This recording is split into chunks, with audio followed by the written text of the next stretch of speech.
you know go, but I'm coming out to go and dance. See, she no pocket, and my moves go inside that shot. Hello, I hope you can all hear me.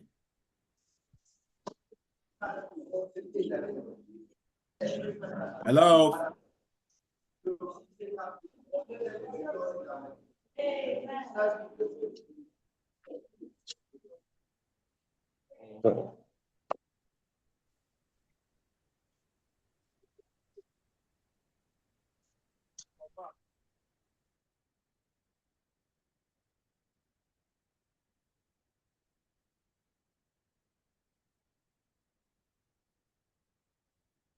Oh, please, if you can hear me, you can just put it in the chat that you can hear me so that I can know.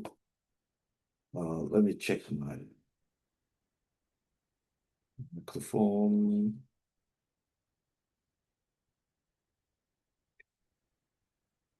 All right, loud and clear. Thank you very much.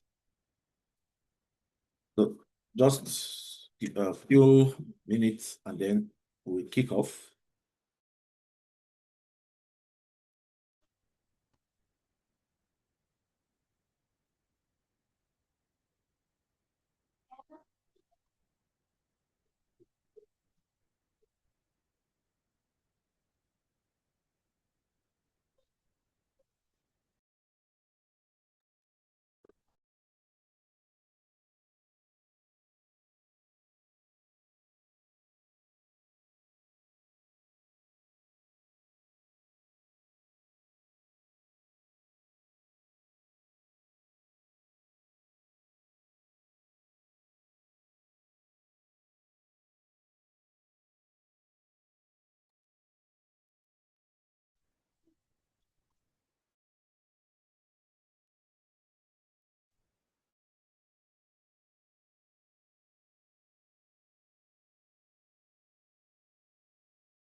Yeah, we are starting in the next 1-2 minutes. I'm just trying to be sure that our facilitator is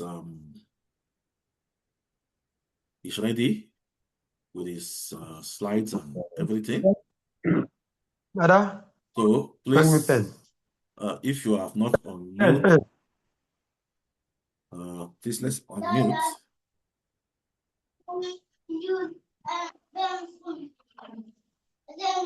Pen and paper. Take touch. We can take touch. Let me see if our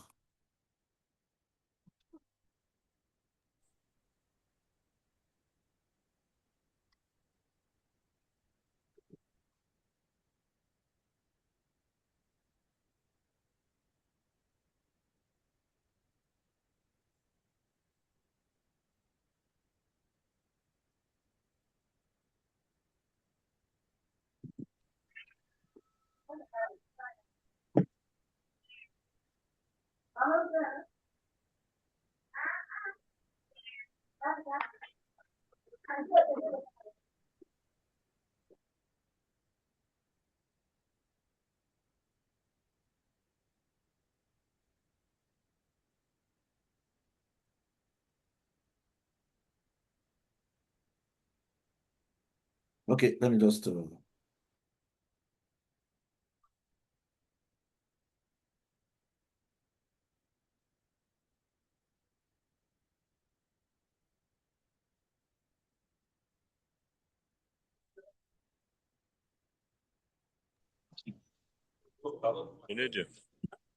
It should be there. So that back up. You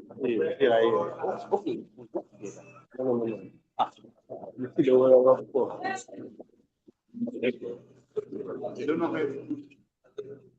The thing where you don't know to collect this one, but we still late. So that's why I was not against time. Just ran. So fast if you want to by late, I told him I'll take it, I'll bring it next week. Next week, we told you 5,000. No, you share will too late. Just to make the strings straight.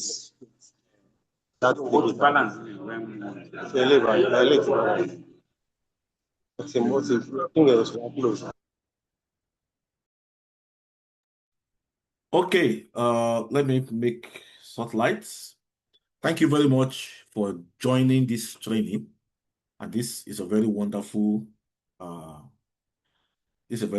audience, and it's really encouraging. So with this type of turnout, we're going to be encouraged to do more and to continue our series of trainings. All right, so I just want to welcome you to this introduction to cybersecurity training. And the first reason, or the first thing many of us will ask is, why did we put up this training? We put up this training. Oh, my microphone is on mute. Well, I can hear myself. Please, can you hear me? Because somebody is telling me my microphone is on mute. Oh, you can hear me. Excellent. Thank you very much. So somebody might want to ask, what is the essence of putting up this training? Number one major reason why we have done this is because we have looked at the skills shortage in our environment, especially in the aspect of tech, and we realized that we should be able to do something, make a contribution. We are all wonderful people from different walks of life.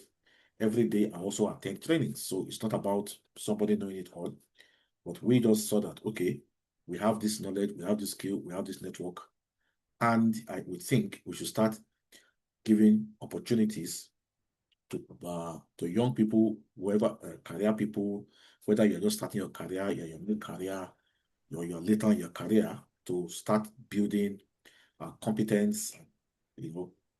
Yeah, some people want to transition into tech, some people want to change, some people just want to improve their knowledge. And for those reasons, we decided to put this together. So, like I said, these trainings is what we have an academy of which with time I'm going to be unveiling all those details. For this set of training, we're going to be starting with introduction to cybersecurity, and then we really have to be encouraged, because if we don't have the kind of turnout that we need, it will not encourage us. But with the energy I'm seeing here, I'm sure we'll be able to continue. The next set will be introduction to cloud computing, and then introduction to security in the cloud. Now, the first question is that, can you get a cybersecurity job in Nigeria? Because I know quite a lot of us are in Nigeria. Can I get a cybersecurity job in Nigeria? The truth is, there are cybersecurity jobs around. Some organizations, banks, telecommunications, governments should start thinking about really expanding the job opportunity in cybersecurity. Yeah, because we know that the way the world is today, there's always going to be. Already, Nigeria has been under massive cyber attack for very long. In fact, our speaker today has conducted a comprehensive research on the aspect of cyber attacks in Nigeria. But it's just because sometimes we have such a thick skin and we're able to just like normalize things. But I'm sure in the near future, if international companies also get to hear that there are competent people in cyber security in Nigeria, then it might also even start attracting foreign investors to want to bring their businesses here. So we are looking ahead, okay? We are looking ahead and we are preparing for what could come. And then when it comes to cyber security, it's not only specific to maybe software, computer science. Like for me, my major is electrical electronics. I do a lot of electrical electronics. I do communication. I do some robotics and automation. I do a lot of hardware, IoT. And I've also picked interest that, okay, IoT, cyber attack, and then I was able to like merge those two fields even in my current research. So when we say cyber security, even if you are selling fish or you are selling base or you are selling whatever, as long as you are going to be interacting with technology through the internet, then you should be cyber security conscious. Now, the second potential for this training is that you should be able to get, there are remote jobs. Now, when we say remote job does not always necessarily mean you must be SOC analyst. That might be part of it, but then you can be employed by different organizations to do different things. For example, let me even say that some organization have employed you to be a software developer or customer service or something, knowing that you have taken some courses in introduction to cybersecurity. This will seriously improve your employability. Something we embed every time we teach is employability skills. Then the third thing is you can be a cyberpreneur. There's nothing stopping you after this training, from also putting up your own training, go to different schools, go to different organizations, start your own cybersecurity club, write books, create products, create software, have ideas. Yes, you can decide to like, okay, yes, be a cyberpreneur. Think of ideas, cybersecurity products, codes, apps, applications, solutions that you can build, you can propose. There's nothing stopping you, and that is it. Okay, so don't let's be constrained by our environment. Right? Oh my God, we need to mute, we need to mute, we need to mute, and we need to mute. Thank you very much. Right? So don't let anybody discourage you. Okay? Nothing good comes just like that.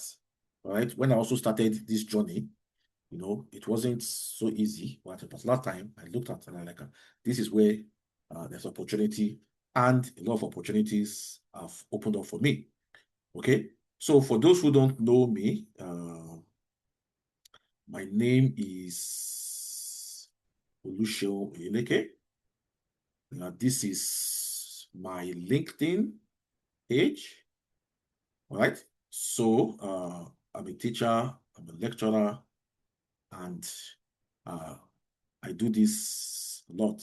So you can easily check me out, on LinkedIn. And that's going to be one of the easiest way to communicate with me. We also have a WhatsApp, or what do we call it? We have a WhatsApp group, we have a Facebook group where we are going to be interacting. Sometimes we are going to be having just some interactions on our Facebook group, talking about technology, talking about experience, talking about different things that can help us. I want you to really make a decision, okay? I want you to really make a decision this year, to improve your skills. I have a friend, he's also in this call, very good friend of mine, he's doing his master's currently in the aspect of, I think, policy, and he has been interacting with a lot of top professionals in the industry. So him coming here to come and gain this skill is because it's going to help him. It's going to help him. It's going to help his aspect of policy making, knowing the kind of threats that we are exposed to, both as individuals, organizations, and in the cyberspace. Okay, so finally, so that is what it's going to be. Now remember, this is introductory. We will expect a lot of questions. Okay, we are going to have a session this week, a session next week, and then we are going to have a last session, which is an interactive session, where I'm also going to invite some professionals who will come and answer our questions. Okay, now for those who want certificates, we are going to pass information on how you can achieve the certificate. Certificate we hope to give will contain some of the modules, what we are teaching here, so that you can have a little bit of credibility if you want to put on your CV, and it can actually show that you have your skills. Finally, remember, we are just here to set the ball rolling. We expect that some of us will still want to go further. We are going to create opportunity for that, okay? For those who want to go further, for those who want to practice for certifications, for those who want to learn some more hands-on experience, skills, we are here to get all those things done. All right, thank you very much. So I'm going to be inviting our facilitator. Yes, so our facilitator, his name is Dr. Afolabi Adedoyin. You know, he's a PhD holder in cybersecurity. So you see that we went to the highest to get someone who, and what is good about him is that he's not just an academician. In fact, he came into academics straight from the industry. He is a network administrator, he's a network expert, he's a pen testing expert. You know, he has taught in different universities. He has taught in Winchester, University of Portsmouth, he's taught in a lot of partner university in Leeds, in Manchester. You know, he is really, really competent, you know, in what we have invited him here to do. In fact, he's the one that's carried out the biggest and most popular cybersecurity research in the Nigerian cyberspace. All right. So, but in order for us to get the best of what we're going to be learning, please drop your questions. As he's teaching, even if he mentions a term that I've never heard about, okay, drop the questions. Those are the questions that we are going to answer, and we're going to create further time to provide answers to everyone. All right. So is Dr. Adedoyin, are you here now? Yes. Excellent. Can you hear me? I can hear fantastic. you clearly. Yes. Fantastic. That's good. I'm trying to give you the permission so I can share my screen. Yes. Yes, although I've not seen you because there are like quite a lot of people here. Me on my camera so you can see my face. Oh, perfect. Thank you very much. So I'm going to add you to the spotlight. So of course, when you come in, you will tell the people more about yourself, right? Yeah. So let me remove myself from the spotlight. Yes. So are you able to share your screen? Or let me try. Yeah, you're asking permission for I can do that. Okay. Oh, let me try so I can share. Let me request permission. So yes, I'm requesting permission. Yes. All right. So over to you. All right. Thank you very much. Okay. Thank you very much, Engineer Lucian. Thank you so much for the opportunity to I don't know, come share a bit of my experience and knowledge with the crew. So before, I would like to share my screen because I took the time to create some slides that would help us understand what we're going to be doing today. So have you given me permission now? Let me see if I can share now. Good, I can share now. Right. Okay, so before I start, I'd like to confirm if everybody can see my screen. Just a couple of yeses in the chat box would work. Just yes, I can see your screen. No, I can't see your screen. So I know what's going on. I'm going to the... Yes, for me, I can see it clearly. Yes. Fantastic. So now, the thing is that, guys, so that's because it's a very detailed cybersecurity class. I tried my best to try and summarize the most important aspects of getting us a very good introduction into what cybersecurity entails and what it covers. But I don't also want to, like I always tell students when I try and take students sessions or try and cover a class, I'm always very, very particular about making sure that whatever I'm teaching or whatever I'm discussing, everybody understands what I'm saying. Yes, it's very good to complete the slides and make it, and it sounds like I've done that, my job is done. But it's very important to me. It's more important that what we've covered, hey, the guys you're speaking to actually do relate to what you're discussing, and I can understand that different people come from different backgrounds. So some might assimilate a bit faster, some might assimilate a bit. So what I would recommend is, if you have any questions for me, my moderator will be helping me to at least follow that up. Please drop your questions in the chat. If you want to write it down, please feel free to write it down. So you know what, I'm going to ask me on this question at the end of the session. If there's something that is really curious about, if it's the term I've said, something you're confused about, something that you're conflicted about, let me put it that way as well. Say, for instance, you've heard something somewhere and you think, no, that's not what I heard. Please feel free to ask any question. Feel free to make any contributions, and I'll do my best to try and respond to all of your questions because we're all here to learn anyways. So today is going to be an introductory class. So we're going to start the first half of the session today. And then next week, we will discuss the second half. You understand what I mean by first half, second half, all right? When I continue, when I move on. So next slide. Is this not, it's not moving on? Okay. I don't know what's wrong with my screen now. Why it's not? I stopped sharing for a bit. 1 minute, guys. Just want to be sure what's going on. Okay. Just give me a minute, guys. Just try and. Yeah, that's okay. Okay.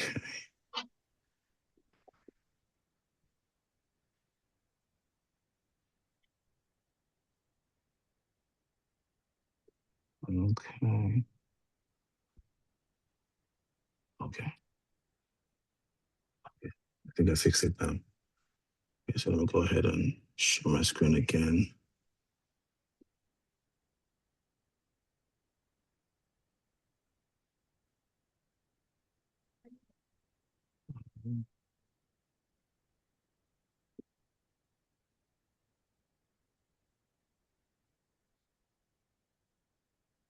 So, okay. I don't know what's wrong with my network now. It's really acting up.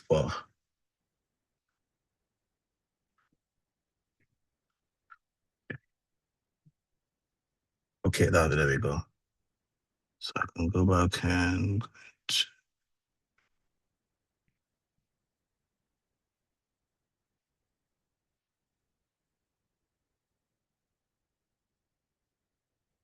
sorry guys, I might have to jump out of the meeting and rejoin the meeting for 1 minute. I need to restart my Wi-Fi. I don't know what's wrong with Or it. But do you please, want me to share the screen from here and then you tell me when to move on?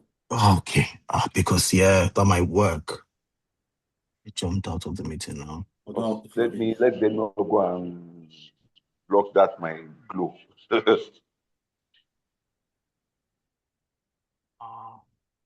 Stop the video.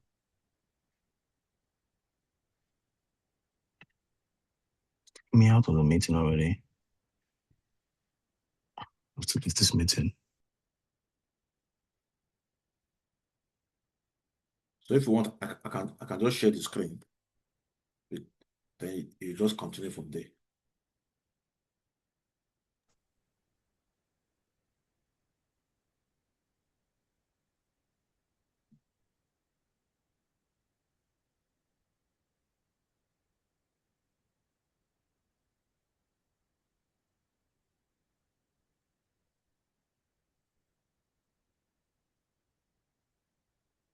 Yeah.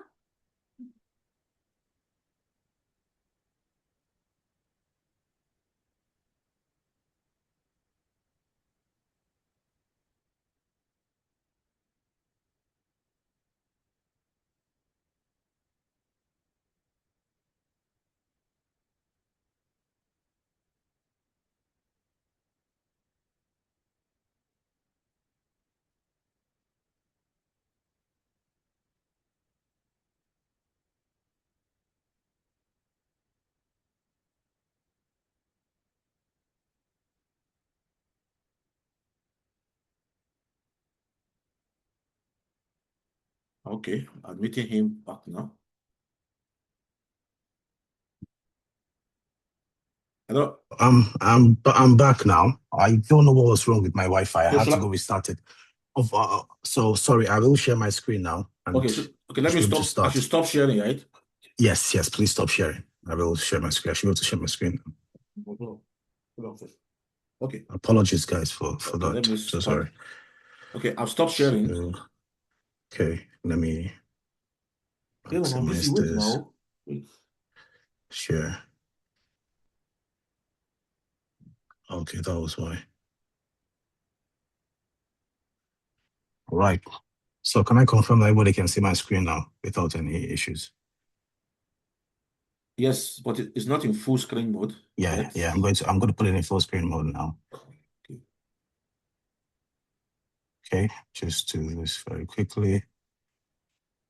There we go. I'm so sorry about that, guys. I don't know what's wrong with the Wi-Fi, but I restarted it and everything should run smoothly from now. Yes, we can see it now. Thank you. Oh, fantastic. So, I've taken a couple of times, so I'm just going to go straight to it. All right. So, a brief background about myself. We'll discuss all of that later, so you can understand why I'll be able to help at least throw some light to what cybersecurity covers, how it can actually help you to actually gain necessary skills, and even to get to the industry, you want to conduct research, whichever the case may be. So, I try to break the landscape of cybersecurity into two major phases. So I called it the defense phase and the attack phase. Now, whenever we discuss cybersecurity, a lot of people ask me the question, oh, well, they're always heavily focused on penetration testing, hacking, and they think that's the beginning and the end of cybersecurity. And I always try to clarify it very clearly that before you discuss hacking or discuss penetration testing, it's very important you understand exactly what organizations have to do to protect themselves so they can know exactly how they can prepare against a particular attack or a particular issue that they have on their networks. So in the defense phase, I'll be discussing the different resources and tools that organizations tend to use within their setup to make sure that they're able to protect themselves effectively. Then the second half of the class is where we'll now start discussing the attack phase. What does the attack phase entail? That's when they will be discussing what are types of cyber attacks, what do threat actors mean, what does an asset vulnerability risk and threat mean, what does the OSL model mean from the attack mapping. We'll talk about things like protocols as an attack surface. We'll also then break down the different layers of the hacking process. Then in the different layers of the hacking process, we'll talk about different operating systems like the Kali Linux operating system that will be very relevant and helps to understand exactly what the different stages are. So, like I said, I'm trying to throw as much light as possible to the conversation. And please, guys, feel free to, if there's anything that piques your interest, you want to go a bit further, you're more curious about anything, please feel free to ask me and I will do my best to break things down. So I'd like to start with a very brief background about myself. So you know, okay, who is this person speaking to me? Where is he coming from? What does he understand about cybersecurity? How long has he worked in that space? Okay. My moderator has done a good job in trying to introduce my knowledge, but I remain very humble. But I've at least been in cybersecurity for over 10 years now, over a decade, and I started my cybersecurity journey from writing regular IT certifications. So when I started writing my certifications, I got very big on it. I was able to complete certifications like what we call the CEH, Certified Ethical Hacking. I've done the CCNA, certified Cisco Certified Network Associate. I've done the CCNP. I went ahead to do my CCIE. I've done my ECSA. I've done some other certifications as well in Amazon with Amazon Web Services. So on the certification front, I've completed a couple of certifications that got me very, very in tune with exactly what is required for the industry. Now, industrially, I've had the opportunity to work in the United Kingdom here or in the cybersecurity space for over 6 years. I've worked as a network engineer, like my colleague has talked about, and I've also moved into work as a cybersecurity engineer as well, where I became a pen tester. Then after that, I was able to get an opportunity to get sponsorship to do my PhD, and I completed my PhD in cybersecurity. Then I was able to complete and design a framework that I've been able to publish. And if you want to know more about my research, we can discuss all of that.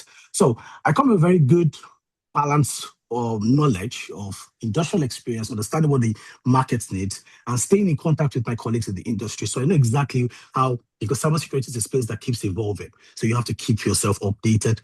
And also, I've been the opportunity to actually do some academic qualifications, get to the PhD, and also professional teaching qualifications as well that qualifies me to actually teach students. I've lectured across different universities in the United Kingdom, University of Portsmouth, Winchester, like a couple of them my colleagues have talked about, and still counting. So, like I said, hopefully I'll be able to share some of my knowledge. And please, I'm also willing to learn, all right, collaborate, and expand the conversation as much as possible so we can both benefit from each other. All right, let's start with the first. My first slide talks about what is cyber defense. Okay, so like I said, cyber defense is the continuous process of trying to prevent, detect, respond, and recover. What do all these terminologies mean? Most in the United Kingdom, we have a particular template that we try to use to define cyber defense, and that was the template I tried to adopt. So we have the prevent, protect, respond, and recover, meaning you're always trying to look for use technologies to prevent an attack from happening as much as possible, even though you cannot stop it all the time. You always also try to make sure you're able to use technologies as well to detect if there's a particular attack or an upcoming attack on your system. How do you do that? I'll discuss tools that we're going to be using to understand all of that. Then also respond. In a situation where your company has been attacked, what do you then do? How do you respond as quickly as possible so you minimize what we call the damage? So most organizations will be expected to have policies like what we call disaster recovery plans, making sure that you're reducing the amount of damage to the barest minimum. And finally, yes, the attack has happened. You cannot stop it. What do you then do? You have to then know how to recover. So this might involve you discussing it with a third party to conduct what we call a pen test to know exactly where the vulnerability happened, what particular loopholes you had on the network, and exactly how you can fix it. Because the most important thing is, hey, we had an attack now, it must not happen again. So all of this comes together to make a scope of what cyber defense is truly talking about. Now, in that conversation, there are very key frameworks. This slide, I mentioned the framework, the military attack framework. However, it's very important that you understand. I will discuss frameworks, standards, policies a little bit more in more detail to understand exactly how they work interchangeably and actually do provide adequate defense. But what I'm talking about here is just some of the very key frameworks that most organizations would have to adopt to create certain policies to make sure they're able to protect their network as much as possible. Right. You cannot have any cybersecurity conversation without understanding the importance of what we call the CIA triad. Now, the CIA triad, some of us in this on this meeting might have heard about the CIA triad, might have interacted with the CIA triad, might even understand the CIA triad in a lot of detail. However, it's very important I talk about it. Why? Because the major purpose of every organization is to make sure they are providing confidentiality, integrity, availability. I get this question a lot of the times. What do they mean? Do I have to apply one and leave the other? No. What this is trying to say is this. These three concepts works together. So, but different organizations would require them a bit more. Let me explain what I'm saying. For instance, if I have a hospital, in a hospital will be looking to prioritize more of integrity and confidentiality. Doesn't mean they're not going to have availability on their networks. It's just that it's not going to be the priority. What do you mean? Are you saying an hospital is not going to have availability to networks? No. The purpose of the hospital, they're going to be passing very sensitive data amongst themselves. So it's very important that the doctor is only able to have access to what he's meant to have access to and not anything else. So let me define the terms first of all so you can understand what I'm talking about. So confidentiality. Confidentiality pretty much is making sure that only authorized users have access to certain data. So for instance, if I come into the office today and I'm an authorized user, I'm only going to have access to what I'm supposed to see. That's what integrity is saying. Confidentiality is saying, sorry. Now, for integrity is focusing on data going from rest or from a rest onto transmission must not be tampered with. So I'm able to send messages to my colleague, the engineer Lucio, and nobody must be able to manipulate the data. That's what integrity is focusing on. And what does availability say? All available, all authorized users must get access to their systems, all their resources whenever they want to get access to it. So not a situation where I come into the office, I'm trying to log into my computer system and it tells me you're already logged out, even if I am an authorized user. So that's pretty much the three concepts of what they discuss. Now, like I said, going back to the example to just understand how this concept works. So a hospital would prioritize different resources compared to, for instance, a bank or a school. Okay, that would be a very good example. In a school environment, you'd be expecting them to prioritize availability on their network. All right. Of course, integrity and confidentiality is still very crucial, but you want to make sure all students and staff members have access to the network whenever they want to have access to it. Pretty much that's how the concept of these three of the CIA triad works. All right. So all three are very important. They work interchangeably, but it all depends on what particular type of resource they're trying to protect. Like I said, if you have any questions on any of the conversations I have, please feel free to jot it down, ask me more questions, and I can elaborate, expand, and so on and so forth. Okay, now the next very important conversation I have to discuss is what we call the the OSI model. Some of us might have heard about it. Some people know it as the TCP IP model. It's one and the same, all right? Usually what I tell students or tell other colleagues or learners is OSI model is more of a more detailed version of the TCP/IP model. So the OSI model gives you some extra layers that get you to understand exactly how data communication works. And what is the essence of the OSI model? It's just to explain how data works or data moves from rest. There are always two states of data. Is either data is at rest or data is in motion, all right? Data at rest will be, I'm trying to write an email from my computer system. Data is with me at that point. I'm composing an email. I have an attachment I'm going to add to it. Once I'm done writing my email and I send the message, then data is in motion, all right? So it's going to go through all the different layers before it gets to my actual destination. That's what data at rest and data at motion means. And if you think about it, if you take a pause and try to think about it, everything we try and do on the internet, everything we try to do in terms of creating a new network, communicating with each other, it all has to do with data. It's either somebody is sending data, downloading data, uploading data, creating data. So pretty much the entire network is created for us to share resources. That's pretty much the major essence of the internet. Hence the reason why whenever you want to discuss cyber defense, it comes down to how well are you able to protect your resources so unauthorized users are not able to intercept and then manipulate your resource. Pretty much that's why the OSI model comes in very, very important or very, very key. So now, what are these different layers and what do they do? Why are they important? So every data communication over the network will go through these modules. We'll go through the model. So I'll explain each layer and exactly what each layer does. One, the application layer. Now, the application layer is the easiest way I explain this is I always give an example to students to get them to understand exactly how the communication works. I want to send a message to Engineer Oluseun. It's an email. I want to tell him we're planning a conference. And in that conference, there are a couple of attachments I'll have to add to send that message to him. So what do? I go onto Gmail or Yahoo Mail, or it can be Outlook, Microsoft Outlook, whatever tool I want to use. And next thing, I'm going to then start writing my email. So I go to write his email address in there, give it the topic, and I start writing my message.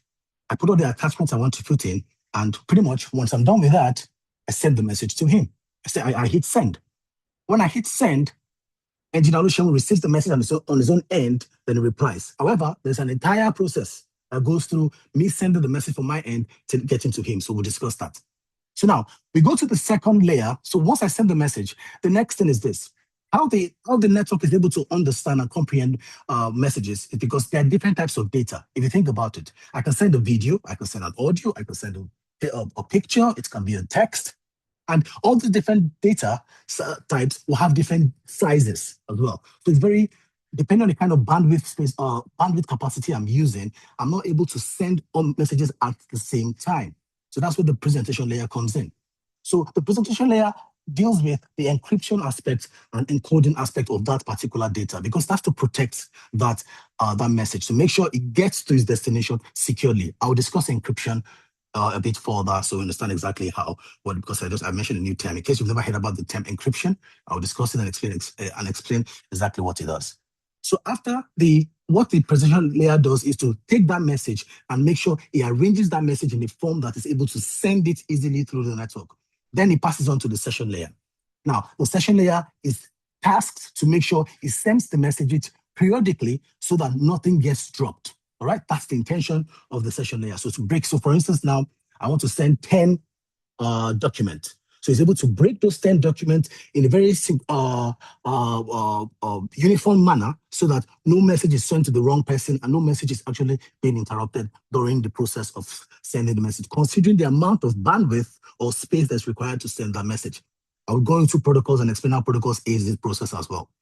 Now, after the session layer is able to send the message to keep track of it, next thing is to go into the transport layer. The transport layer deals with two major protocols, the TCP protocol and the UDP protocol. You can see up until this point, I did not separate the type of data. When I sent the message from the application layer, up until it got to the transport layer, I didn't discuss the different types of the data. The transport layer then separates it. If you are sending messages that needs to go reliably, then the transport layer would then use what we call the TCP protocol to send reliable data. If you're sending data that doesn't have to go reliably, what do I mean? Unreliable data, you go then through with the UDP protocol, user datagram protocol. Now, what does reliable and unreliable mean? Reliable data pretty much means when you're sending data that you expect it to get to its destination without any interruption. So all reliable data use what we call the three-way handshake. So I'll send a message, I must get a response from the server, then before I then initiate that connection. So reliable examples of reliable data is you want to send an email, you want to send a text message, and so on and so forth. Examples of unreliable data will be voice, or you want to stream a video, or you want to download a video. Those are done with the UDP protocol. So after that decision has been made, then it goes into the network layer. So the network layer will then have to, that's where we have the routers that will then make the decision of, okay, fine, you're coming from this particular location, you want to get to this particular destination. So one of the major functions of a router is to help link that from my own network onto the network of the destination I want to get into. Now, after the network layer has decided to say, okay, you know what, Engineer Show is going to be in this particular, this server can take the message up to him. At this point, IP addresses are used for the communication. Then it sends it to what we call the data link layer. That's what we call the local area network. So it now gets to the local area network of Engineer Show. Then at that point, Engineer Show is then able to receive a message through the physical layer, which will now be its computer system, going through the cables that goes into its system, and it sees the message and says, hello, sir, this is the message I was trying to talk about, and this is all the attachment. Then this process goes back when it sends the message all over again, following the same process. I hope that helps explain the process of how it works. All right. So now the next thing that I'm going to discuss is for every layer, we have different protocols that enables this communication to work. You guys will understand exactly why I'm emphasizing on the OSI model to understand the beginning of how attackers think. All right. So most attackers, whenever they want to try and infiltrate a network or infiltrate an organization, most of them start their thinking from these different layers. There are particular layers that are their target to see where they can actually intercept the message. Then they're able to perpetrate an attack. So hence the reason why I'm emphasizing on the OSI model. So for the guys that have already gone through that, that's fine. But for the guys that are just learning for the first time, please feel free to do more research on the OSI model. And I can share more resources with Engineer Sharon. You can always speak to the moderator, and we can have a conversation about that. So now I'll just mention some popular protocols that are very crucial to each layer. For instance, in the application layer, we have the HTTP. That's one of the most popular protocols that is used for web browsing, transfer of data. We have the HTTPS, which is the secured version of the HTTP. We have the file transfer protocol, the FTP. So that's some of the few protocols that operate at the application layer. So I'll go into, for the presentation layer, we have the SSL, that's the secure circuit layer. We have the TLS, that's the transport layer security. For the session layer, we have the point-to-point tunneling. For transport layer, like I said already, we have the TCP and the UDP protocol. For the network layer, we have the ICMP protocol. We have the ARP protocol. For the data link layer, we have protocols like the address resolution protocol. And for the physical layer, we have protocols like the digital subscriber line. So like I said, different protocols that operate on different layers have different distinct functions and that help data communication. Another thing I will say before I leave this slide that is also very crucial is this. Why am I mentioning protocols? Protocols are very crucial to understanding how cyber defense and cyber attackers think, because all protocols have what we call port numbers. What do port numbers mean? These are identifications of each protocol on the internet. Else the internet will not understand exactly what protocol is dealing with. So the very popular ones are telnets, port 23. Is it 23 or 22? I'm not sure, but it's one of those two. We have the DNS protocol, which is port 53. We have the HTTP protocol, which is the port 80. I'll just stop at that. Now, the reason why I'm saying that is this. When you start conducting pen testing attacks, those are the port numbers you will start interacting with to understand exactly what type of attack you are experiencing and exactly where the attack is coming from. So when you see an attack coming from a port number like the FTP port number, you know that the attack is coming from the application layer. When you see an attack coming from a port number like the ICMP protocol, you see that the attack is coming from the network layer. So things like that is exactly how you're able to identify things. I think somebody has unmuted themselves.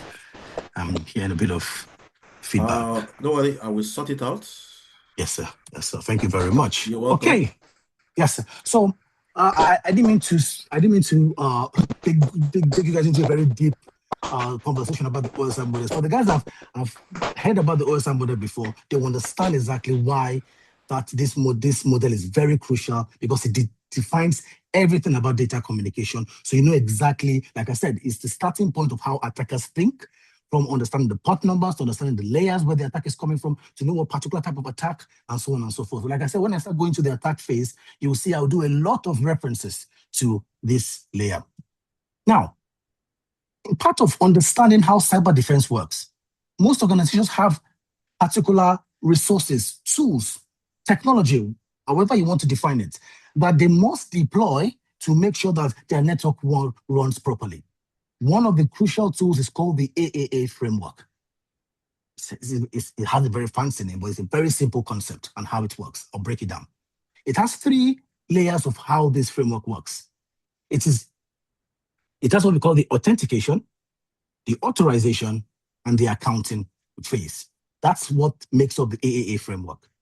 And I'll use an example I like to use examples to explain it so you can relate to it. It's very, very easy. So in every organization, you'll be expected, when I come into the office I go into office Monday morning. The first thing I will do is when I get into my office, I'll go into my computer system and do what? Put in my username and password. Once I put my username and password, the next thing is I'm expecting my computer system to open up and I can get access to my resources. So whatever I saved last week, I can still get access to it. All right, that's the concept. Now, that's the authentication phase of that framework. Now, that phase is, the technical examples will be password, multi-factor authentication. We'll discuss all of that in the next slide. Now, the next thing is authorization. What does authorization mean? Authorization then defines exactly what I have access to. So the fact that, yes, I work with the organization, I'm the manager of the organization, doesn't mean I have access to everything within the organization. I might know nothing about what Engineer Olusegun is doing, because you know what? He works in the electronic department. I have no connection with him. So why am I having access to that? That's what authorization controls. And it does that with what we call access control. Now, what does access control mean? There are 4. If you conduct some research, they interchange the names, but we have 4 major concepts of access control. We have the role-based access control. We have the discretionary access control. We have the mandatory access control. Sorry? Someone saying something to me. No, please go ahead. Sorry, okay. So we have the role-based access control, like I said, the mandatory access control, the discretionary access control, and finally, what we call the attribute-based access control. I'll just give a very brief run through on what they mean, because they are a very, very crucial aspect of authorization. Now, what they do is just pretty much they are allocating permissions to different users based on the policy. That's what an access control is, all right? So for instance, a mandatory access control will give access to certain users based on what has been defined. So now, mandatory access control are usually used around environments that are very, very strict. So government official environment, where you have very sensitive data, you use what we call mandatory access control. So you're only giving access and permission to certain resources for a period of time. I'll give an example. I'm working in the military. I'm a captain today. So as a captain, they give me access to certain resources. The next thing, I retire or I move into a different role. I get a promotion. Once you get a promotion, the fact that you're even higher than the role you were before, it doesn't mean you're still going to get access, because there might be some sensitive data that's only relevant for that particular role. That's how mandatory works. Now, let's talk about discretionary. Discretionary access control is usually used around environments where you have an IT administrator or IT operator that controls the access control. So I can give permissions based on what I feel the users need. So in an academic environment, a lecturer should have access to his students' work. So you can see the work, mark the work. However, a lecturer should not have access to other lecturers' students' work, except you are teaching that student. And a lecturer as well should not have access to other levels as well. If you're not teaching second year, you're not teaching a second year student, you should not have access to that. Now, the IT administrator can make that decision based on the discretionary access control. The role-based is very straightforward. Your role determines your permission. So the permissions are attached to the role. So today you're a manager, you have that access. Tomorrow you are an assistant CEO, you have the access attached to the role. And finally, the attribute-based access control is giving permissions based on the attribute of the resources that you need on that system. So if I want to use a particular software, and the software would require certain attributes, do I need those attributes? If I need them, then I'm giving permission. Then after authorization, the next stage is the accounting. What does accounting do? It's very important for organizations to document exactly what you have accessed within their network. Now, why is this important? Why does this become very important? It becomes very important when you're doing what we call troubleshooting, or you want to conduct a pen test. When I want to conduct a pen test, one of the first locations I'm going to go to is what we call the Security Information Event Management System. Different organizations can deploy different ones. That will be the first location I'm going to go into to conduct audits and to see the logs. Because what that system will do is document every event, every action that has happened on that computer system. This is an example of what it will look like. Dr. Falabi came into the office on Monday, and on Monday, he accessed these resources. He was there for about 3-4 hours. These were the files he downloaded. These were the attachments he added, and these are the people he communicated with. Now, I'll have all that information. So that's where most audits and pen testers tend to get that information from. So accounting is the last and most crucial phase of that framework. Hopefully, we get the concept of how this works. Now, I'll move on to the next thing. We talked about passwords and multi-factor authentication. I'm sure we already have heard about this concept before, because we all use passwords all the time. We all have mobile phones. You're changing passwords from time to time. These days now, we have very new technology in the new devices that has even escalated the kind of password that is used. Now we have facial recognition, we have a fingerprint. So a lot of all of this still goes to the same concept to try and provide another layer of security. You can see, guys, I'm discussing different layers of security now. First, I talked about AAA framework. Now I'm moving into password and multi-factor authentication. So, like I said, we already understand what the password does and the importance of the password. However, the very key thing that the password helps to contribute to is what we call the multi-factor authentication. It's a very fancy name. All it just means is different layers of identifying a particular user. That's pretty much what it means. All right. And it follows the concept of 1, what do you know? 2, who are you? And 3, what do you have? That's the concept of how multi-factor authentication works. So for instance, what do you know? Your password. So I'll give an example. If I come into the office today and I want to get access to my building, the first thing I would have, or I should have, we have it all over the United Kingdom, is you must have what we call either an ID card that has been authorized to get you access into the building, or you have what we call a key fob. You can have a fob. Now, what this does is to already document that, hey, this particular person has scanned in. So the person is in the building, okay? So that concept follows what we call what you have. And so an ID card is an example of that. Now, after that, another phase of multi-factor authentication will now be, what do you know? So I get into my computer system, and the next thing is I put my username and password, right? So when I use my username and password, next thing, it will allow me to get in. So that is, what do I know? Now, the next thing is, who are you? So my computer system can decide to ask, or my company can decide to say, you know what, before you're able to access certain resources, extra or sensitive softwares, you must use another layer of authentication, which can be, who are you? Biometrics. They can say, we need your fingerprint, we need your retina scan, we need your facials, whichever the case may be. So that is different layers to try and authorize somebody in. So then you know exactly who is in, and you're able to pinpoint exactly what has happened. All right? So that's pretty much the concept of how the multi-factor authentication works. All right, so I tried to give a real-life example on there, talked about the real-life scenario. Well, an attacker steals the user's password, so he logs in. So when he logs in, the attempt triggers the multi-factor prompt. So the reason why you have multi-factor authentication is, so for instance, now, this is what I mean. In a situation where somebody steals my card, they're able to scan in. When I get to my computer system, even if they're able to log in because they're able to crack my password, they will not still be able to go in if the last layer is still there that's asking them, who are you? All right, hopefully we understand how that works, all right? So I'll move on to the next thing, which is encryption. So you can see, this is another layer of security again. So we started from the AAA framework, we've moved on to the multi-factor authentication, now we're moving into encryption. Now, I'll discuss the encryption, symmetric encryption and asymmetric encryption are the two main types of encryption. The difference is just the number of keys they have. So symmetric encryption comes with what? One key. Asymmetric comes with two keys. Now, the symmetric has what we call a private key. The asymmetric has a public and a private key. All right. Then we have what we call a digital signature. This helps to prove sender integrity. What does this mean? Identify that, hey, a particular user accessed this particular resource. So you're able to know that user cannot do what we call non-repudiation. So you cannot deny that you actually access that resource. That's what the digital signature is there for.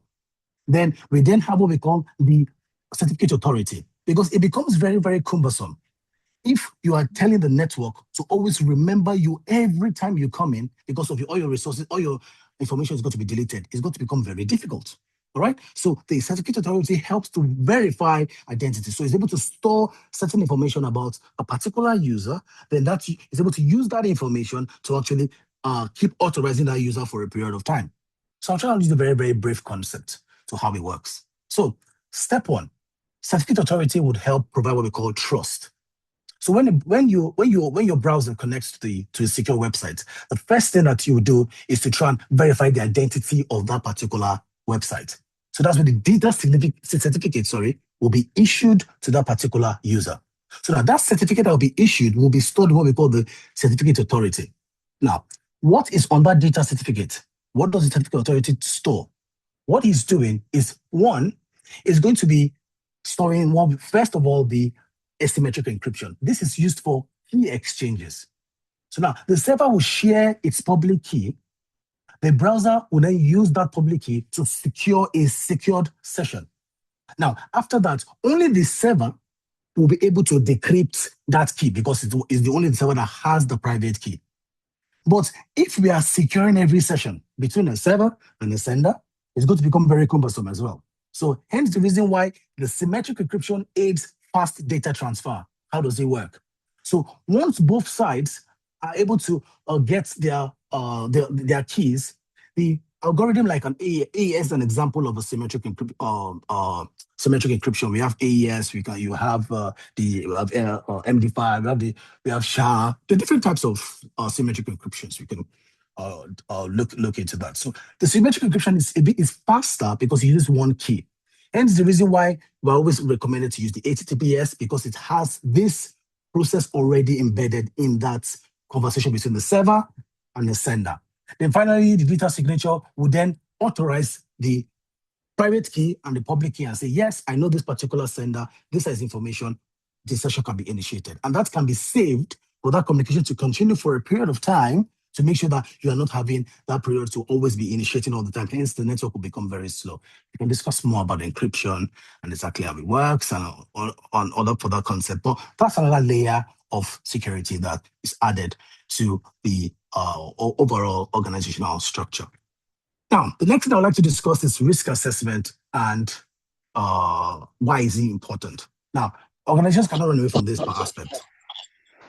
Sorry? Okay. Organizations cannot run away from this concept. They have no choice.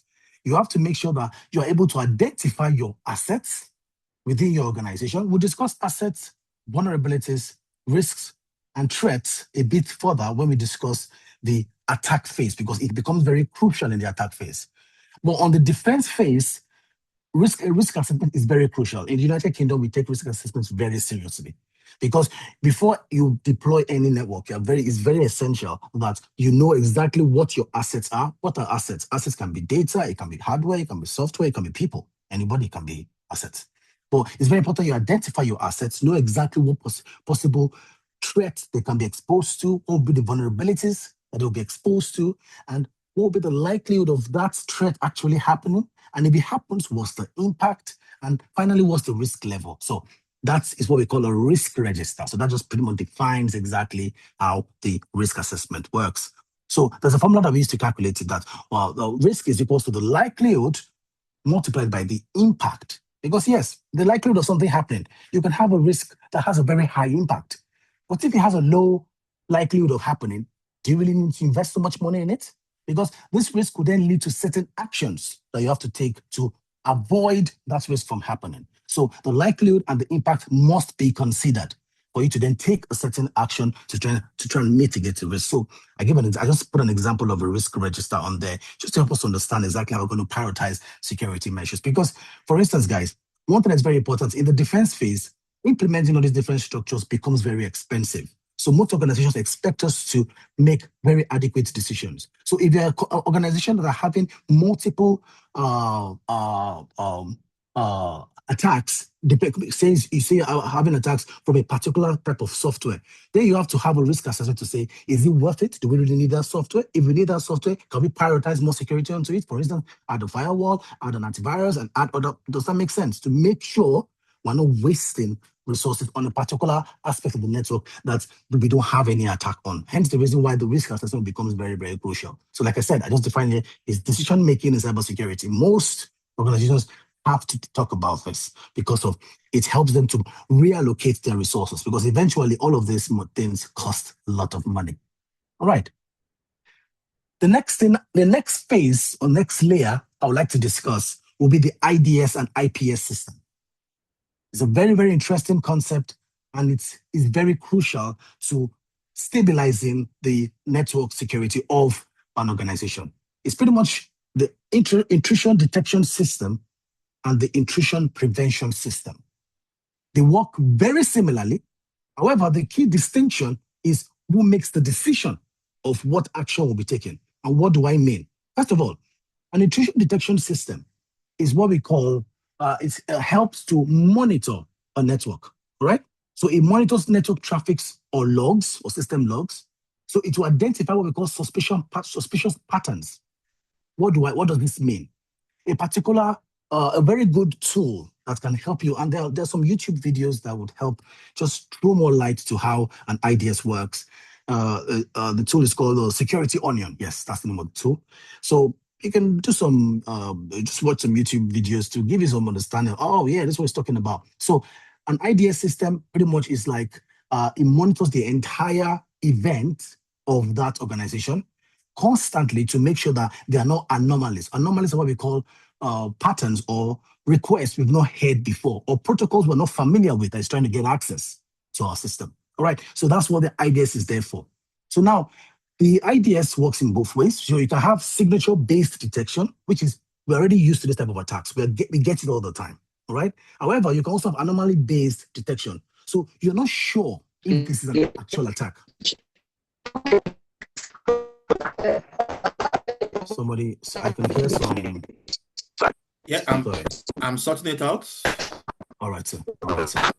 So you're not sure of the pattern, because, for instance, in a network, in an organization where you have maybe, let's say, 100 staff members, and you've allocated IP addresses to all of them. All of a sudden, you see a new IP address that's very similar to the Class C address that you're using for your users, for your staff members, but you've never seen that address access anything before.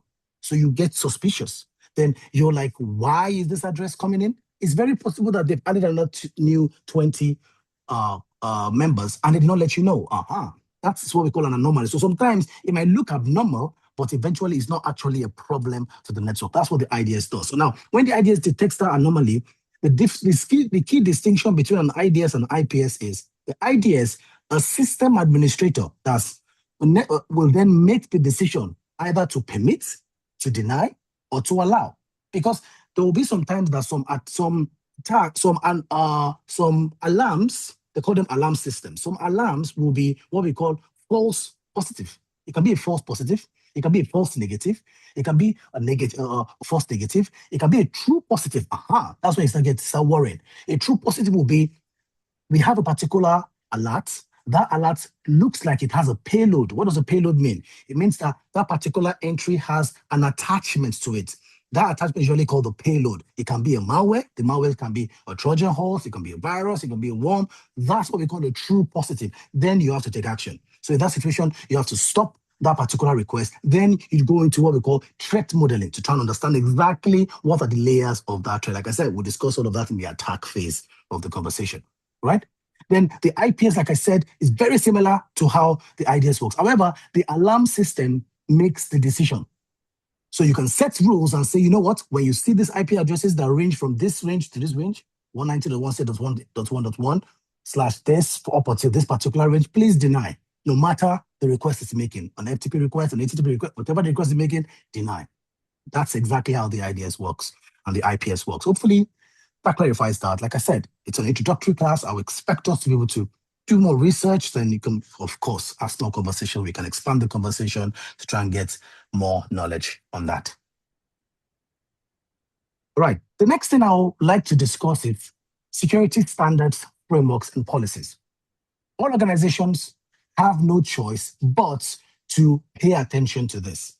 If you remember in the first slide, I talked about how the overall idea of security defense is to prevent,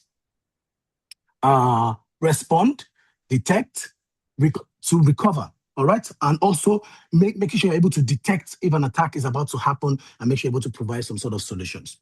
All this comes down to how security standards, frameworks, and policies work together. So first of all, I'll define what a standard is. A standard is a mandatory set of baseline rules you need to follow. A good example of the standard is the ISO standards. We also have the PCI standard, which is the payment card industry data security standard. You have no choice. They set the baseline of exactly how you must, if you're designing a network, if you're using a payments system, that's the standard you have to follow, all right? However, the frameworks help us understand how to meet the standard. That's what the framework does. So frameworks are NIST, COBIT, the military attack I talked about at the beginning of the session. Now, those are concepts that help us understand what the standard is asking of us. All right? Now, you don't have to follow NIST. You don't have to follow COBIT. You don't have to follow military. You can decide to combine all three. It all depends on you. There are other types of frameworks as well. But you get the idea. It's not a compulsory requirement. However, they are there to guide you. All right? Then after you follow the guidance of the frameworks, then you are able to come up with what we call a policy. So most organizations will have their own policies. All right? So there are certain policies you have. You have password policies. You can have disaster recovery policies. You can have Wi-Fi policies. You can have, most organizations have different policies that they use to deploy or to organize certain aspects of their network, right? And acceptance use policy, there are different types of policies. Now, these policies are specific to the organization. That's one key characteristic. So I wrote the organization specific, all right? So, but they've used the framework to meet the standard, all right? That's pretty much how this concept works. And all of this comes into play because they also help provide an overall security for that organization. Because once you follow those standards, with the aid of the framework to come up with your policies, you will be able to reduce the types of attacks or reduce the type of exposure you're going to have. That doesn't mean you're not still going to have attacks. That's why the world of cybersecurity keeps expanding, because we keep having new methods of trying to gain entry into systems. Hence the reason why we keep expanding the security standard framework and so on and so forth. Because of that, you can't completely protect your entire network. You can do your best to use these different layers of security to protect yourself. However, it still goes down to the conversation or the question of why do we still need to spend so much money on pen testers? It's because there's always a new way to gain entry. All right. So hopefully that helps explain the differences between three of them. All right. And so please feel free to do more research, get more understanding, and we can also, of course, we can always expand the conversation. So far, so good. I hope you guys have been following what I'm saying. And if you have it, like I said, if you have any questions, I'll be wrapping up soon. So I'll give us the opportunity to ask me questions. You understand? Please. There's no question. There's no question that's a silly question. There's no question that's too. Please, I'm open to any question. So that takes me to the final aspect of what the defense, cybersecurity defense is trying to discuss. So if you noticed it, I started by understanding the concept of the CIA triad to understand exactly why everything we're trying to do over the internet, we're trying to make sure we're following confidentiality, integrity, and availability. Then I went on ahead to discuss the OSM model in detail to explain exactly why this layer plays a crucial role to understanding how attacks happen, and how defense tries to prepare himself. Then I started discussing different layers of security that we can use. All of this comes together to define the concept we call defense in depth. So there's no one button or one shot that can solve the problem. So that's why cybersecurity professionals come to the conclusion of defense in depth. So the more layers of security you have, the better you're able to protect yourself, right? So the concept is just to use different technology to try and protect your overall network. And what am I talking about? So I mentioned some of these systems already. However, the one I've talked about is firewalls. So firewalls are always put at the entrance of every network. Their function is very straightforward. You are going to control inbound and outbound traffic, right? So traffic going out of the internet, going onto the internet, and traffic coming from the internet. So any organization would have to go through a firewall, right? So the standard of a firewall is it will filter traffic based on certain instructions. Okay, so if I tell the firewall, do not allow this particular protocol, do not allow this particular IP address, it just filters based on that, right? But that does not mean that the firewall is always going to overly protect, because sometimes it can miss an IP address, it can miss a protocol, it can allow some particular functions. Of course, by default, organizations will try and disable certain resources or certain softwares. For instance, now SSH, they tend to be very, very strict with that. Use of virtual machines, they're always very strict with that and things like that. But however, the firewall is the first layer that should be at the entrance of the network. So it's able to deny and permit resources either internally or externally, right?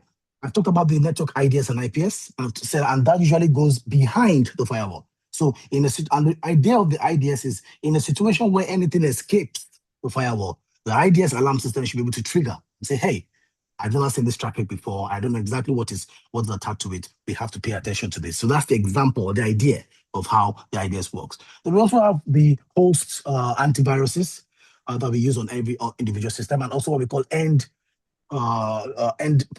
detection and response. Those are devices that will be used within the organization to try to monitor system behavior. So in a situation where your system is supposed to act in a certain way and you have some anomalies, you're able to detect with that and able to then take certain action. Then finally, you now have the user multi-factor authentication, like I talked about, using multiple layers as well to try to protect these network resources to make sure you're able to prevent against those types of attacks. Another thing I would like to talk about again is the IDS also helps what we call zero-day attacks, because it's easier to tackle a problem when you're familiar with what that problem is. But in a situation where the attack comes in like a legitimate traffic, but it's not actually a legitimate traffic, it's called a zero-day attack. An attack you're not aware of. You're not sure. You don't know exactly what that traffic is all about. So that's another example of what the IDS will be there for. So all of this comes together. This concept all comes together to form the idea of what we call the onion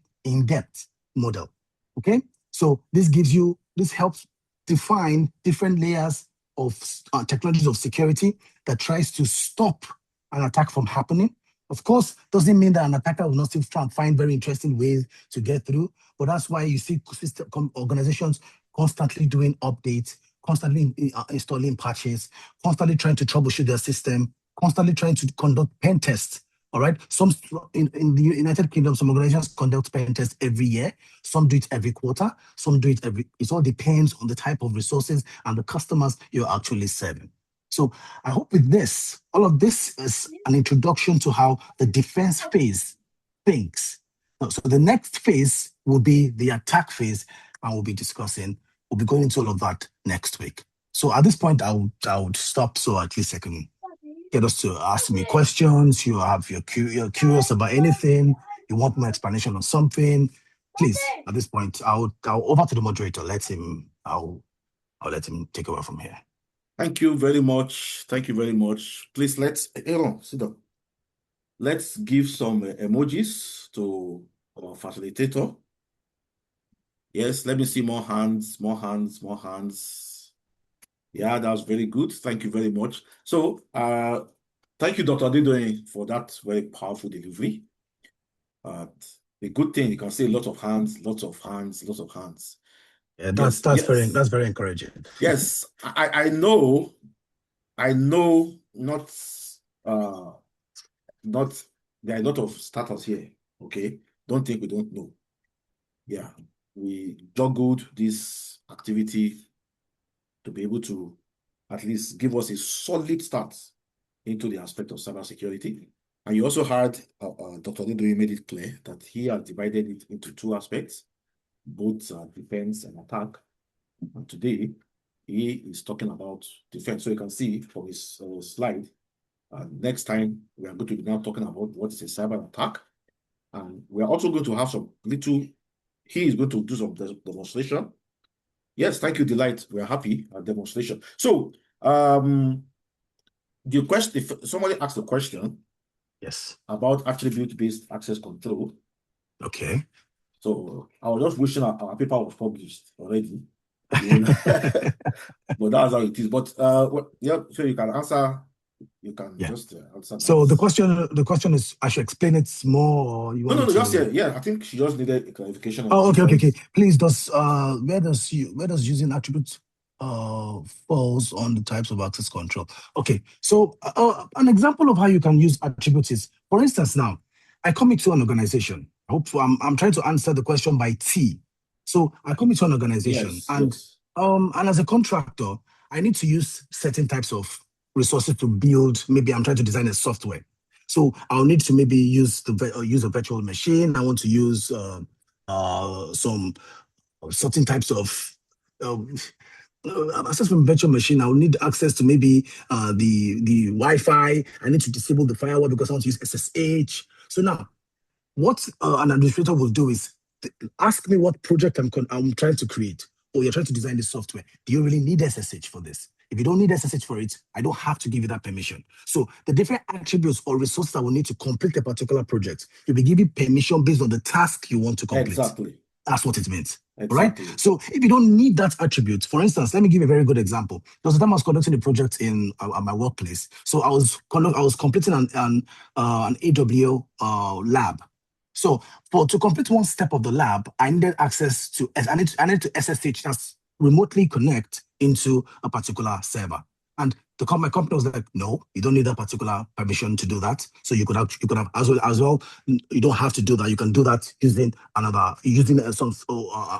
I said, why? Because currently that SSH was controlled by their firewall, and the firewall was a third-party organization that we had no access to. So what do you have to do? So I wasn't giving permission for that attribute. So even if I needed that attribute at that point, I was able to complete the task using another resource. Fine, you go ahead and use that because the company has a strict policy. Hey, don't give permission to this particular attribute. You get the idea. So all of this is also to still provide security at the end of the day for the organization. Because sometimes SSH is a very, very sensitive protocol. Because if you enable it, it means that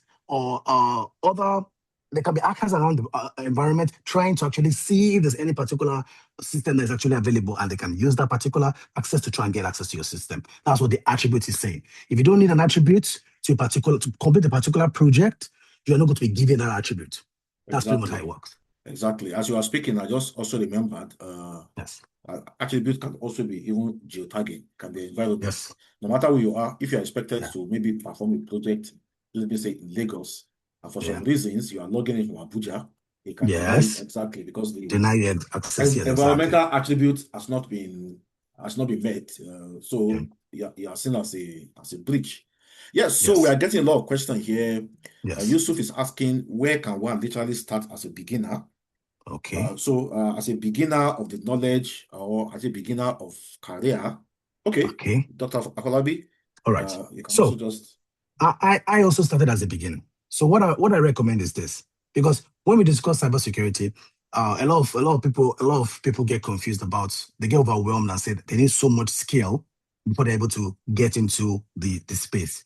No, I disagree with that. There are some startup certifications that can help, that can kickstart your career, and some particular trainings like this will start the understanding of exactly what particular area of cybersecurity you want to work at. For instance, if you notice it, when I discussed the defense phase, there are so many job roles that you can get on the defense phase. All right? So, for instance, now you can start at what we call a network administrator. To be a network, I'm sure the moderator can expand more on how those roles are. So, a network administrator, you need very very low-level certifications that can get you into understanding how to create policies, use virtual machines, being able to understand operating systems and things like that. Also, attending online courses that can actually that can give you certain projects that you can complete. For instance, I can give you a lab. We can do lab projects of how we can actually create a virtual environment and actually try and work as a low-level pen tester. From that, you can get startup roles as a SOC analyst and things like that. So it all depends on where you want to start from. It all depends on your interest, all right? So some people are more interested in the defense phase. They don't want to be a network engineer. They want to work as an IT engineer. They want to do more like the networking phase of it. Or some people want to do more of the attacking phase of it. They want to be a pen tester. They want to be a SOC analyst. So it all depends on where you want to start. Then from there, we can progress. We can proceed from that point. Thank you very much. Thank you very much. Yes, thank you very much. Our secretary, she has posted our group link. And Yes. so that people can join the WhatsApp group. So just to pick up from there, I'm going to be, after we discuss the mid next week and the upper week, is going to be the career week. Just like what Dr. Afolabi said, when we talk about cybersecurity, we're not just saying that you must be hacking people. You can decide to go in the aspect of risk management, in the aspect of GRC, isn't it? Governance. Yes, you can do GRC, you can do information security analyst, you can exactly. do understanding standardization. Yeah, standard protocols. In fact, protocols, yesterday I was talking to someone in my office and he was telling me that Olu, that he was just giving the responsibility to write an AI security policy for the company. That's it. Nobody's asking him to hack. Nobody's asking him to pen test. They're just telling him, okay, you should use his skill. Take that out of your mouth. That you should use his skill to develop AI policies for company. Okay, Dr. Falabi, can you just stop sharing, please? You just still hold on. Oh, okay. So what I just quickly want to do is just to run a quiz. Okay. Now, this not a quiz now, like just kind of recap. Yes. But in case I come up, I ask questions that relates to attack. It's not Dr. Falabi's fault. It was my fault because when he sent me the slide, I think there was a little bit of mix-up. So the quiz might involve some things we are supposed to talk about next week. Okay, but then it also has some things we'll talk about today. Yes. So because of our time, so cybersecurity is mainly concerned with protecting what? So if you know the answer, you can just type it. I know there are other quiz rules, but we created this one ourselves. Just use one or two AI tools. Okay, so just a kind of revision. So maybe what we just do is that we'll just voice out the answer. Because I don't know if I'll be able to. Okay, see, good. Dr. Falabi, they haven't responded. Data system and network. Very good. Yes. Let's show the answer. Very good. Oh, excellent. Very good. That's good. Next question. Which of these is not part of the CIA triad?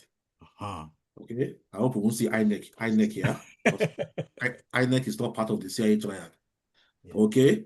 So somebody is saying D, authentication. Excellent.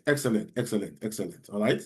We promise not to waste our time, so that's why we are working this far. You can even see that Dr. Falabi had to even cut his session short by like 10 minutes just to be sure that he keeps to the promise of time. Thank you very much. Confidentiality means what? All right. What's the answer here? What's the answer? Confidentiality means. So I think the answer should be B, isn't it? Yeah, B. Peculiar says B. B, excellent. That is keeping data is kept secret from unauthorized users. Yes. All right. So that is very good. Integrity ensures that data. Okay. So what's the answer for this? Is it encrypted, always online? So integrity ensures that data is encrypted. Data has not been changed without permission. Yes. I think that should be the answer. It's not about I think data is not changed without permission. Yeah, changed without permission, exactly. Yes. Exactly. Yeah, perfect. Very good. Okay. Availability focuses on what? Hiding information, preventing updates, keeping system usable when needed, and reducing storage. So what do we think is that? All right, someone is saying C. Sorry, because of time, I might just flip the card. Thank you very much. And then which attack? Have we talked about attack? No. So let me move forward. Because we just talked about defense. A weak password, I will move away from password. Phishing, I will move away malware. Because these are all what we're supposed to talk about next week. Next week, yes. Yes, the human factor in cybersecurity refers to what? This is very important because it concerns us. Yes. You know, when I teach in my class, I always use this story to explain, and I know time is against us, but this story is very important.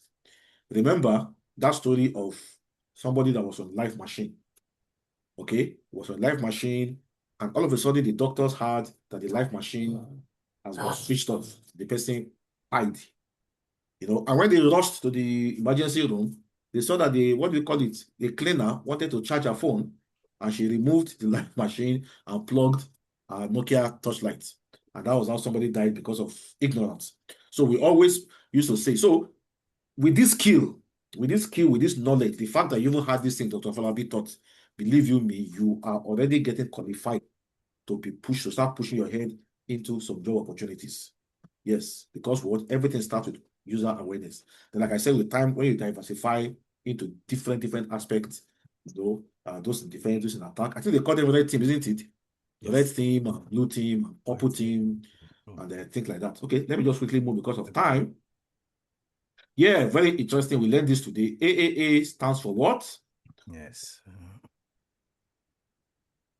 Yeah, authentication, authorization, and accounting. Okay, so accounting can also mean auditing, isn't it? Very good, yes. Very good, yes. Very good. Yes, excellent. Okay. Authentication answers the question.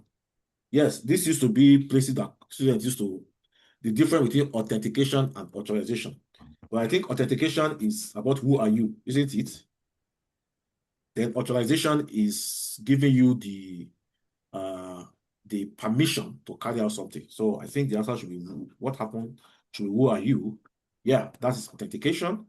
And then authorization, of course, what you are allowed to access. What allowed to access, yes. Excellent. And then AAA, accounting, is for what? To track user and log activities. Sorry, I'm moving fast. I don't want to keep us here for too long. Yes. The OSI model is divided into how many layers? 7 layers, right? Okay, very good. Thank you. Which OSI layer handles physical cable and signal? Yes. Physical, right? Physical layer. Physical layer. Thank you very much. Which layers for routing packet between networks? Routing packets should be the network layer. Router should be network layer, definitely. Yeah, clearly network layer. Yes. Network layer. Perfect. Thank you. Packet is HTTP at layer. So let's wait for the answer for this one. Yes. HTTP. Okay, somebody has said A. Okay. Good. Somebody has put Chinese. I'm sorry, I don't speak Chinese. You know. Yeah, okay, I think very good. Excellent. Layer, yes. Okay, which is the best way? Yeah, this defense. No, is this? Do we talk about password today? Okay, let me skip this one. Looks like which of the following is an example of defense in depth? Good. This is a very good question. So I think it should be B, isn't it? Using multiple, yes. B is the right answer. Get out! Multiple layers of. Get out! Okay. Thank you very much. Yes. So all right, and that is, well, forget this is just an error. Of course, we got everything. It happens every time I use this. Every time I use this tool to create quiz, we got all the answers. So don't worry, it's just a bug in the program. All right, so thank you very much. If more questions come in, we'll find out to answer it. Some of us are asking for materials for the video recording. So we are going to pass out information on how we're going to get all these things. Dr. Falabi, thank you very much. No problem. We had close to 50 people attending this. Believe me, this is a very massive attendance.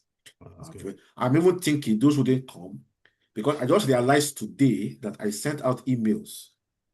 Most of our Nigerian users, they receive message from their phones first before checking their emails. So yes, an email, bulk message, SMS will have let them know more than just sending emails.